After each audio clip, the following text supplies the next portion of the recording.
will be given to us by our Honorable City Vice Mayor Jemar Veracruz. A round of applause. Maraming salamat atong manyag na MC. Akong paglupo pagtahod sa ato nga mga barangay officials na karon din ni si Virgie, iya mga kaawad nga kagawad, si Kagawad Aquino, si Kagawad Kumong, si Kagawad Rose, si Kagawad Surban, Surban, Kasmit Tunay, si Jerry sa atmang ako, o tanan nga mga kagawad sa ato nga kinakusgan nga mayor sa Iligan na umabot natong mayor, sa umabot natong congressman na nalibog na lang iko. So umabot natong congressman si Mayor Cesar Hensya, sa akong kauban sa konseho si City Councilor Noli Pardillo, ang mag-ibian kayo kung dili mahatag ang budget sa pugaan,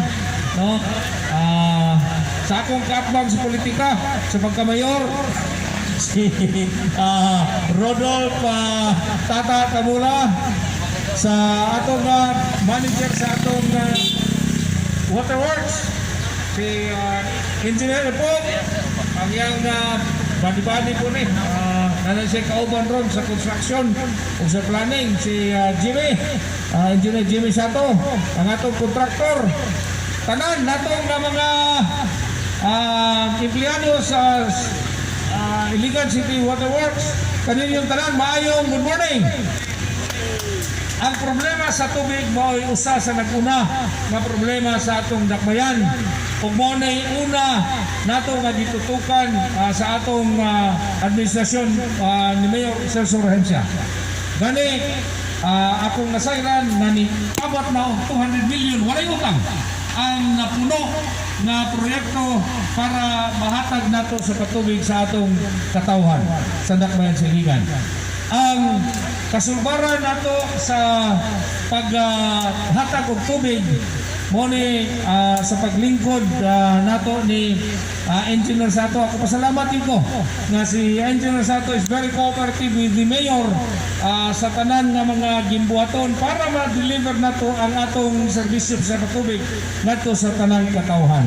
Kay sa una ambot sige naman tuog ka ng wa magitay nahimo ato nga sige tag hangyo na buhaton na wa ka magyod, pero si Ipok paglingkod ni Ipok buhaton na nato og ang planning with Jimmy og pwersa sa ICWS hinahinay nato nga gisulbad ang problema nato sa tubig. Apil din karon sa ato nga pugaan. Ako nasayod na ang katawhan, ang inyong panginanglan mo tumagon kayo, ang programa sa patubig sa Tanang Kamalayan, usa kini sa nag-una nga programa sa administration ng Mayor Hensya na kung patong tan-awon favors ngadto sa gagmay nga mga tao kay ang kung dili ma-deliver ang water diya sa atong mga katawhan, ang may tabo mabugatan maglisod ang atong mga tao.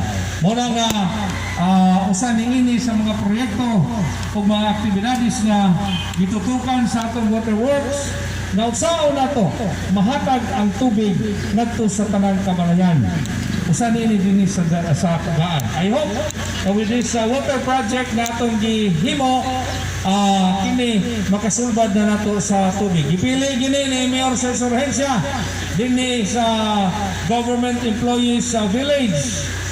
Tungod kay ang sige sa nato madunggan luoy, sige madunggan nato ang mga empleyado sa gobyerno may ingon asa naman among tubig mayor, dili ingon na nakalimtan mo, but you're always in the heart of the mayor and also sa sangguniang panglungsod.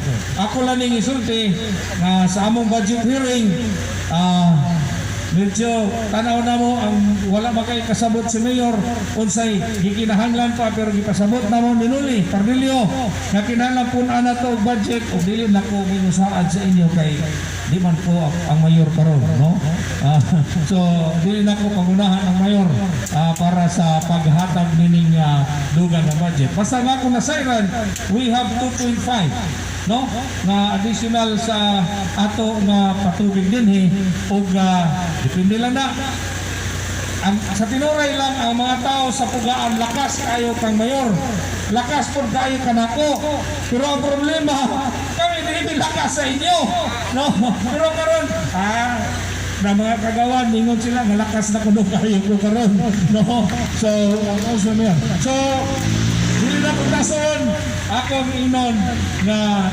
with this project nga atong gikan over karon ang atong problema sa tubig na mainom matuman na gayon, no.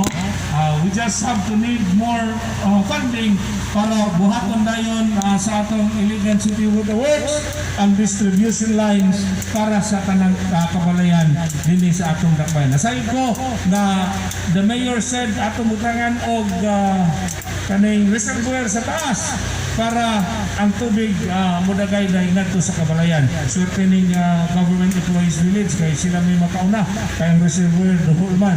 Pero para gini sa tanang katawan sa pugaan kaninyo, may good morning, God bless us all.